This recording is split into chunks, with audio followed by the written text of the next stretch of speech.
Well, welcome everyone to Love versus Hate. My name is Anne, and I am your old-fashioned nerd. And I'm Emily, and I'm your mainstream millennial. And on this podcast, Emily and I like to debate and argue and philosophize, that's totes a word, over the things in life that we love and hate. And usually everyone agrees with me. Yeah, Emily just likes to say that to make her feel better. No, that's totally true. You can ask Ghost of Mozart. No, I'm not. I don't want to go down that rabbit hole. If you guys can't tell, we're in my apartment again. Yay. It's like our second go-to recording spot. Yeah, but Anne has fancy hardwood floors, and so that means that it's more echoey in here, and she is a responsible young adult who does her laundry and dishes, and so if you hear any noises, that's why. Yeah, sorry, apologies for that, but person's gotta live. Also, I'm literally laying like on my couch with a blanket. I am so comfortable right now. Yeah, she's really if you comfortable. hear me snoring, that's not Emily, that's me. I don't snore. Yeah, I want to say I heavy breathe, but Emily can probably attest to that. I actually snore. No, she snores. Should we tell them the story about... Yeah, we should. That can be our little... Oh, yeah, it can be our intro. Oh, sorry, I interrupted you. It can be our intro because it relates to Hell's Kitchen, sort of, because we went to Hell's Kitchen in Las Vegas. We did, yeah. Which our episode today is talking about baking/cooking shows. So... Anyways, yeah. Anne, tell the story. Okay, so we went on a work trip to Las Vegas, and we just got like an Airbnb, to keep it cheap, and also it's a lot better space, and it was super fun. And at this Airbnb, they had like a bunk bed, and then they had two bunk beds, actually. I think yours was bunk bed too, yeah. And so Emily and I, of course, got the bunk bed rooms, because I guess we're the kids or something, I don't know. We're the cool kids. We're the cool kids. And so I remember going to bed that night, like the night we got there, and I was really tired because we had been on the plane ride and we had gotten there late and like we had packed that morning, and I was just tired. And I laid down on this bed for the first time, and I look at Emily and I'm like, Emily, this bed is really uncomfortable. And I'm like trying to get comfy, and it was like slanted slightly, and I'm complaining to Emily, and I'm like, this is like, I'm never gonna fall asleep. This is like so uncomfortable. And then I pause for a second and I kind of think about it, and I'm like, oh, well, I guess I'll try and get used to it. And I like close my eyes. And Emily, what happened next? And then like 2 seconds later, she was already asleep and snoring. I was like, yeah, okay. This is gonna suck. Yeah, I get used to things really quickly, apparently. But I was just really tired. I think that was ultimately it. Yeah, and luckily the next night, it was really hot in our room, so the next night she slept out in the living room, so I was like, yes, no snoring. Was it like really loud? Was it obnoxiously loud? I don't know, I'm not used to people snoring while I sleep. I'm sorry. It's okay, I forgive you. Oh, thank you. Don't let it happen again. Well, you just gotta tell me these things. I'll go find a better spot for myself. I'll make sure my snoring is not bothering you in the future. All right. Deal. Okay, but yeah, that's our story. That's when Emily learned how fast I can fall asleep. I literally can fall asleep pretty much on a dime. I'm very fortunate in that. Yeah, I could fall asleep pretty fast too. But yeah, we were there in Las Vegas, and while we were there, there's a Hell's Kitchen in Las Vegas, of course, so we had to stop in. We didn't eat dinner, but we had drinks there, and it was just amazing. They had the best cherries. Do you remember those cherries? Yeah, I remember those cherries. Yeah, and I remember talking to the bartender because we were like, can we get more of those cherries? And he wasn't technically supposed to because apparently they were super fancy cherries. Yeah. But he gave us each like an extra one anyway because he was really nice. Yeah, I think they were like brandy-soaked cherries or something. Yeah, they were soaked in so good. They were delicious. And I don't even really like cherries that much. I mean, they're okay. I know. I love cherry-flavored things. Like any cherry-flavored candy, I am in. But when it comes to like physical cherries, they're like not my favorite. They're okay. Like maraschino cherries or Bing cherries? Or both? I don't know the difference. Like maraschino cherries are the cherries you put in drinks. And Bing cherries are like the cherries that you buy in the produce section in summer. I like the ones you put in drinks more. Yeah. Probably because there's like, a bunch of sugar in them. I was just going to say that probably because there's sugar. But yeah, those cherries though at Hell's Kitchen were delicious. Yum. But other than that, I mean, I'm not a big Hell's Kitchen fan, so I was kind of unimpressed otherwise. Wow. But I was happy that Emily was happy, so. It was amazing. The red and the blue kitchen, so fun. I'm sad that we didn't get to try their food, though, but it's fine. It's not fine. I know, I was just going to say, I think you can tell how Emily actually feels by her tone. But yeah, so as well as Hell's Kitchen, we're also going to be talking about the Great British Baking Show. As you all know, it's like my favorite thing ever. It's so good, and it's so cute, and I just love watching, like, they're such ordinary, regular people, and I just love it because, like, they're just so adorable. Yeah. They're just, like, normal people, and they help each other, and they care about each other, and I like it a lot. Yeah, so if you want to watch the Great British Baking Show, it's on Netflix. And then Hell's Kitchen is on Hulu. Yeah.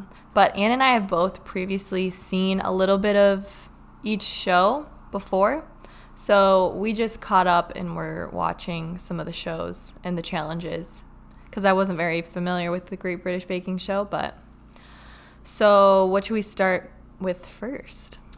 Let's start with the Great British Baking Show. So just to give you a rundown of the Great British Baking Show, it's kind of in the name. They bake, like that's their sole, that they only bake things. Well, I mean, they do some minor cooking if they have to put cooking like into a bake, but it's not like a cooking show, it's baking. Mm-hmm. There's a clear difference between the two. And the thing I love about it is there's 3 challenges, and it's always 3 challenges, and it takes place over a weekend. And so it's usually Saturday, Sunday, or it might be Friday, Saturday. I'm not actually positive about that, but either way, it's like a weekend. So it's a 2-day event. Does the day matter? No, it doesn't. I don't know. Sometimes I get caught up on the details, as all of our listeners probably know. I've, talked before about things, so it just kind of happens. But anyway. So the 3 challenges, it starts with the signature, and the signature is one that they actually get to practice at home, and usually it's one of their own recipes, or maybe it's like their grandma's recipe or something like that, and they get to they bring all their own ingredients and they determine what they're going to make. And then the second challenge is the technical. The technical is the only challenge that they don't have any time to prepare for because it's completely on the spot. And so they usually are making something that they have no idea what it is. Often they've never even made it before, and they have a very basic recipe, and they're given the ingredients, and then they have to try and make it. The technicals are kind of my favorite because it's just really interesting to see how people are like, I literally have no idea what I'm doing. I'm just going with my gut, but we're going to try it. And they'll do really well. And then there's also the polar extreme where people are like, I'm guessing I should do this, and hopefully it comes out and it's like a total mess. Mm-hmm. So it's really fun to just kind of see. And it's a lot of pressure for the contestants. So you kind of get to see how their personalities are like under pressure. And it's just, they're usually really hard challenges. So those are fun. And then after the technical, they have their signature, and that's the longest challenge. It's usually a couple hours at least. And the signature is, the showstopper. Did I say signature again? Yeah. So sorry. Showstopper. The showstopper is like the going all out. They make something big and grand, and usually it's like multiple layers or it's multiple levels, and it's usually, like I said, like a 3 to 5 hour challenge. So, and each of the challenges are timed. Usually the technicals are the shortest, but it just kind of depends on what they're doing. And yeah, so they also get chances, like they get to prepare their signature and the showstopper. So the showstopper they can prepare at home, and like they'll bring their own ingredients and stuff. And like a lot of times they bring like specialized pots or pans, or they'll bring like drawings that they've done. The showstoppers they can do at home? Yep. Oh. Showstoppers they get to practice at home. The only one that they don't get to practice is the technical. Mm. So that's the Great British Baking Show in a nutshell. It has 2 judges. In the original, it was Paul Hollywood and Mary Berry. For the new seasons, though, Mary Berry ended up leaving, and they had to switch. They originally were on BBC, but then they got on CBS, and so with that switch came new hosts and came a new judge. But Paul Hollywood is the only one who's been consistent. He's still in the new series as well, in the new seasons. So which one did we watch? We watched one of the earlier ones, so we watched one with Paul Hollywood and Mary Berry. Okay. And then did we watch a showstopper one? Yeah, so we watched the showstopper challenge for just the refresh. But you said had you watched a whole episode before, or have you I can't remember. Yeah, that's very Typical. typical Emily. But yeah. From what you watch though, and granted, the thing that I love too, and this is all shows like this, I suppose, but I really do love getting to learn about the people as you go on, and you learn more of their personalities, and you like certain people over others. Like, I do like that aspect. But what did you like from what we watched? Yeah, I would agree. That's probably my favorite part of like reality shows like this. Yeah, and competition they're shows. Separate. They're different. No. Is just like getting to know everyone and like rooting for certain people and being like, oh my gosh, this person needs to go. They don't know anything. But we watched, from the episode we watched, we didn't watch the whole episode since, like we said, we've seen other bits and pieces. But we watched the intro of the show, which was really cheesy. It was like both of the hosts like hiding behind a pine tree, like singing a song together. A cappella. And I was like, what is this? But I can't really say that much because of Hell's Kitchen intros. I was just gonna say, it's like that crazy gladiator just ripping each other apart, like totally cheesy intro. So yeah, you really can't. So overall, the first thing I noticed besides the cheesy intro was that everything was like super contrasted and saturated, which Anne did say that it gets a little better further seasons down the road, but that was just really bad in my opinion. I don't think it looks bad. It's just a style choice. I just think that everyone's faces looked red or very orange. And then like when you look at the cakes, sometimes they don't look as appetizing because they're just like completely different colors. And I just didn't think it made the cakes look very good either. So that's just my opinion. I was going to say that's a very opinionated thing. I think it looks fine. I mean, it is a little... If I was doing the color, because I am a video editor, I definitely wouldn't have done it that saturated and contrasted, but I don't think it, like, ruins the show by any means. And most people aren't going to notice that stuff, except for people like you and me, so. And then some other notes are, like, it was kind of weird because I felt like when they introduced the challenge... Like, they just said, like, 2 sentences, and then they just started baking all of a sudden. And I was like, wait, what?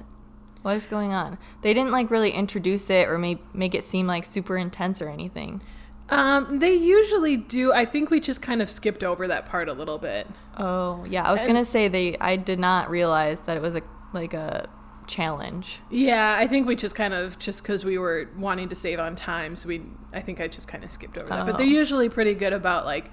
This is your challenge. And they'll kind of describe it, too, as they go throughout. And one of the things I love about the Great British Baking Show is I don't know, like, how they do it, but they do, like, a artist rendition of what the desserts or whatever they're baking looks like. Mm-hmm. And it's this really cool little graphic, and it's just, like, hand-drawn, and I just love how it looks. And so you get to see ahead of time as the viewer what they're making will look like.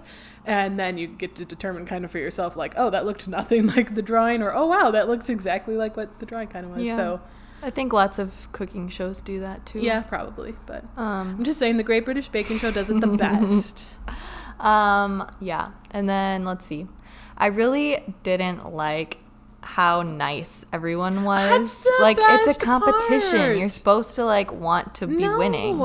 And then this stupid dude who didn't know what the heck he was doing was like, oh, my lady fingers, they're falling off of my tray. She always is making fun of people's voices. You're so mean. Oh, yeah. He had a really annoying voice, too. It was kind of like so the mean. McElroys. No. And...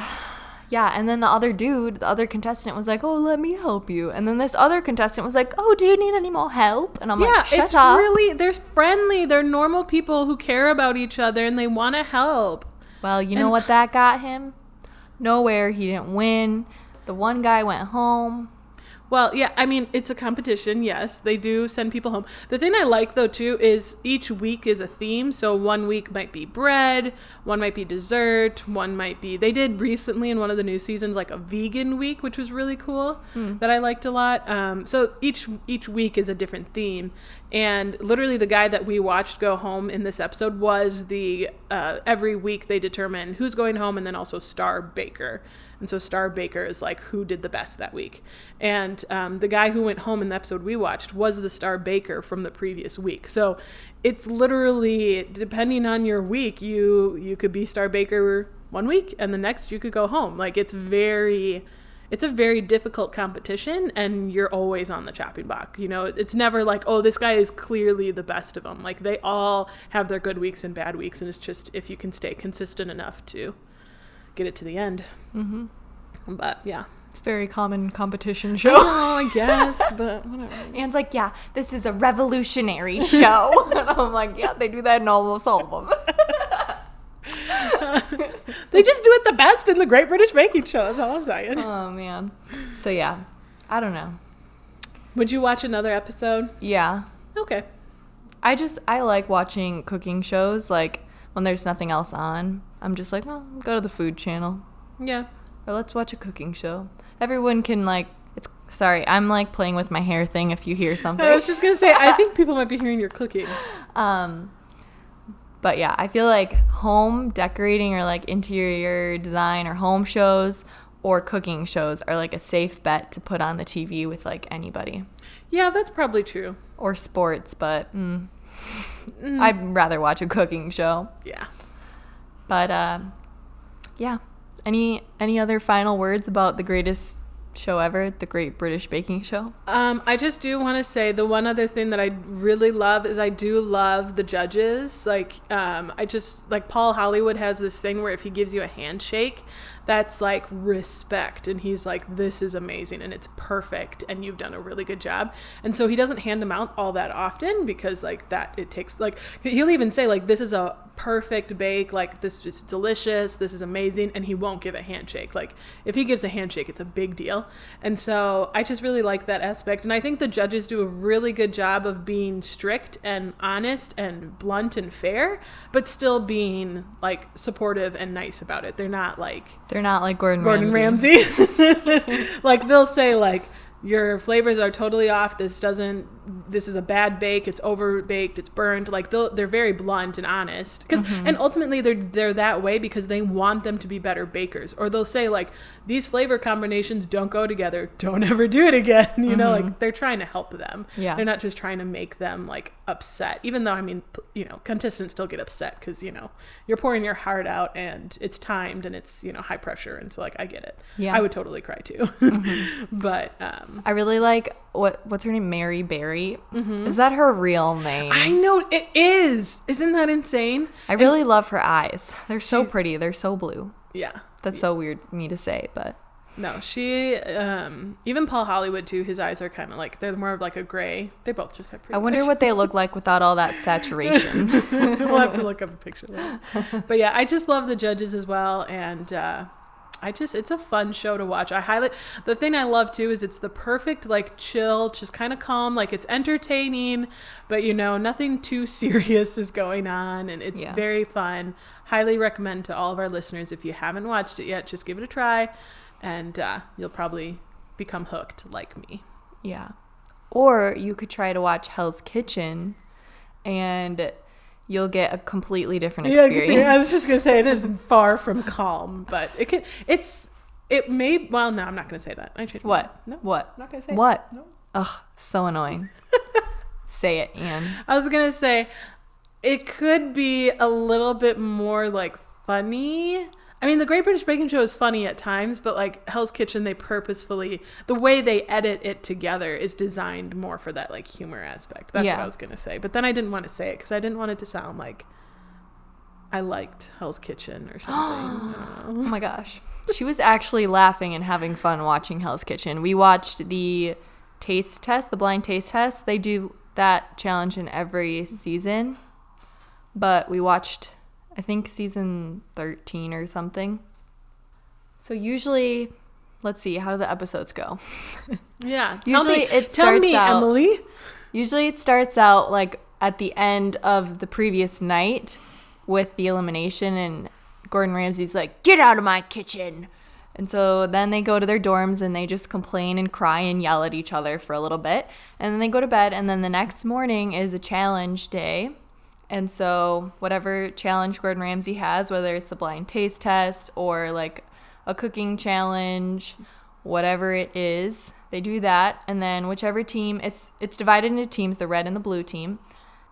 And then whichever team wins gets to go on some awesome adventure, and whichever team loses has to stay and like do some disgusting chore, like clean and debone fish, or clean the dorms, or whatever, just like horrible punishment Gordon Ramsay can think of. That's what they do.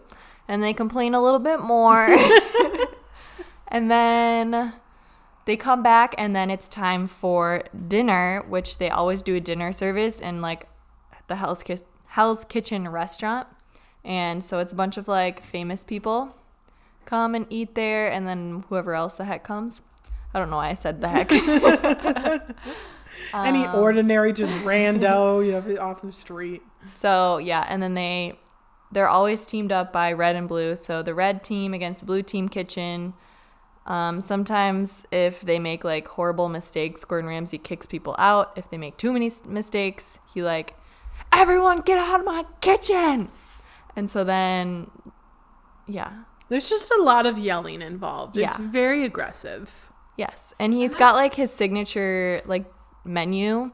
So they all have to like know how to make scallops and not have them undercooked or slimy or hard or whatever. And then like risotto and beef Wellington and all this stuff everybody needs to know how to make, and they all suck. I was just going to say, I feel like there's a big difference in the competitors of like especially between Hell's Kitchen and the Great British Baking Show. Like the Great British Baking Show, even just getting on the show is a huge like compliment to your baking, because they only take amateur bakers. They don't take any professional bakers. Like you have to be just like a home baker, you know, or maybe you like bake for your grandkids or whatever. Like, and it's a wide range of age as well, which I imagine, Hell's Kitchen seems to be kind of usually like 20s to like 40s. I don't really see anyone like older than that usually, but it does range. Like sometimes there's people right out of like college, or if they even go to college, like in their early 20s, and sometimes it goes to like 60s. Okay, so there's a range. Yeah, they're all like professionals. Like they might have worked at a restaurant before, or I don't know, they all have a background in cooking though. Yeah, which is what surprises me, because I feel like in the baking show, like a lot of the times, like Paul will give out a handshake, which is like, and he's a professional baker. And so it's a testament to how good they really are, even as amateurs.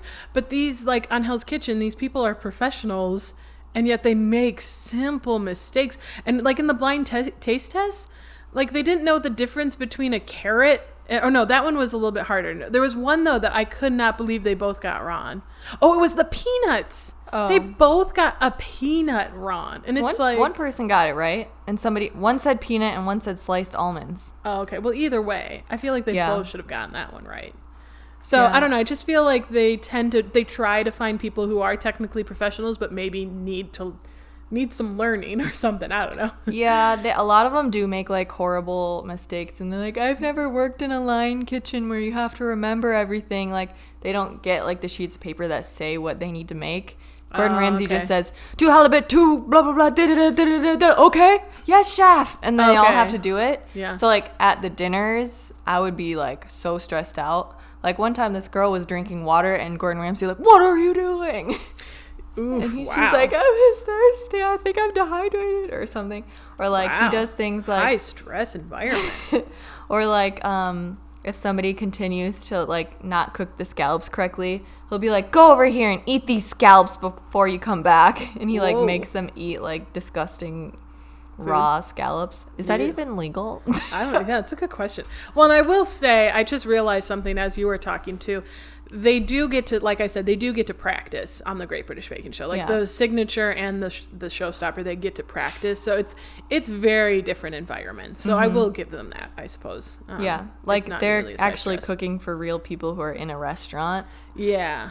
And like, but on the challenges are just like, you have 30 minutes to make this, or whoever makes 50 whatever is the fastest wins, or... And I feel like if I feel like I would like the challenges the most out of that show, because in the kitchen I remember, and I've seen clips and I'm from watching episodes here and there, it's just so loud and aggressive, and I'm like, oh my gosh, I'm stressed watching this. I know. But the challenges are fun, and like I think even Gordon Ramsay has a lot of fun with those. Like he was laughing. And yeah. He's definitely gotten a lot nicer as the seasons have gone on, which is annoying. Like, he doesn't put bread between people's faces anymore and call them idiot sandwiches. And that is one thing that I think makes the show so iconic, is Gordon Ramsay and the way he treats these poor people. I know. Well, Gordon Ramsay, I just love him. And he's got so many shows. Yeah. Like, he's a part of, he did Kitchen Nightmares, which, have you ever seen that show? Is that the one where he goes to restaurants and like makes them and finds all the things wrong? And then, yeah, I have seen that. Yeah, that one is just like horrible too. And then what is it, MasterChef that he's part of? He's got so many things. MasterChef is my favorite. Yeah, I don't really like that one because it's just like all the others, I feel like. It's more similar to the Great British Baking Show, which is probably why I like it. But again, still high intensity. But it's not Gordon just yelling at people. Yeah, it's not just Gordon. There's like other people who think they're as cool as Gordon, but they're not. I just love Gordon Ramsay. Yeah, I do like him as well. I think he's that interesting guy who almost kind of has like a TV personality, kind of, that sort of is like, but like he's also a normal, like pretty nice guy actually. Yeah. But he can get mad. Yeah. But yeah. And it is actually like the one thing I love about MasterChef is usually, I forget what challenges it is. It's been a while since I've seen that one, but he'll like fillet a fish and he'll show them how to do it, or he'll show them like how to do some kind of technique. And I do like watching him do it because he is a professional and he is very good. And so like he just boom, and it's like, whoa, that was cool. Whoa. Wow. So what did you think? Did we already talk about this? I feel like no, I've we been didn't talking. really. No, what did you you think of Hell's Kitchen? Well, I did enjoy the blind taste test, I will say. That was entertaining. I feel like you picked that out specifically, though, knowing that I would probably like it. No, I just like the blind taste test. Oh, okay. And I don't remember anything else. Okay.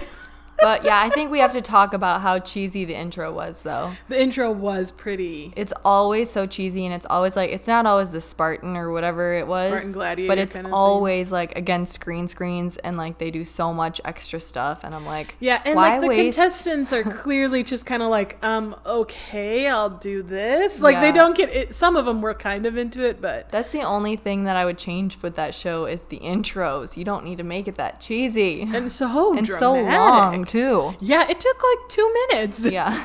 I mean, maybe not, but it felt like it. Yeah.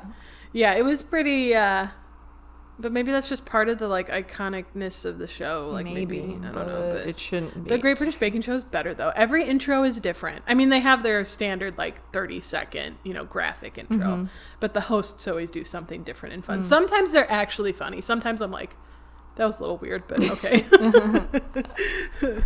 But other than that, though, I did laugh. I did think it was funny. I was very surprised at how they didn't get, like, Peanut was the one that stood out to me. I'm like, I feel like anybody could get Peanut.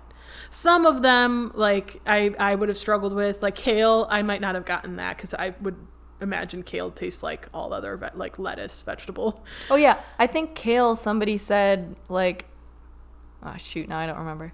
But it was something completely... No, wait, I think it was, they had mushrooms, and somebody said, like, chard or something. Yeah, and I was like, that is a completely different texture. Yeah.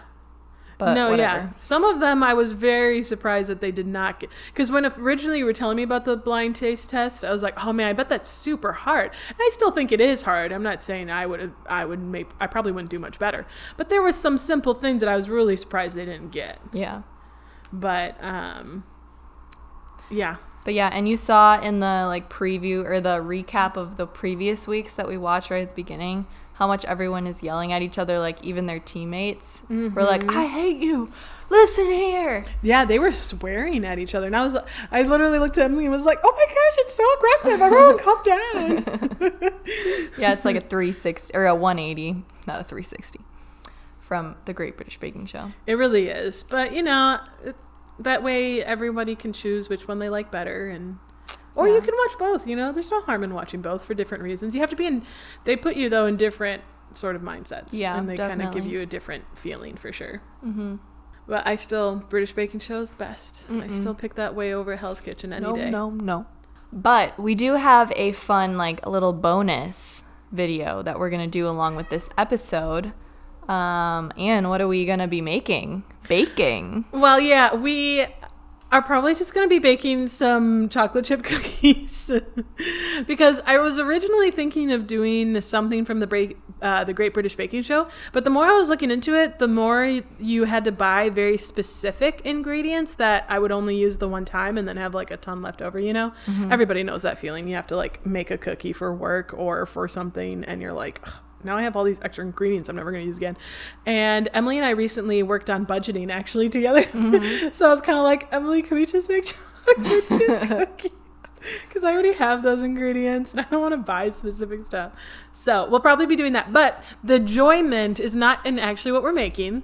It's how we're going to be making it. So if you guys want to know, you're going to have to watch our bonus content that we'll put on our social and on YouTube. Yeah.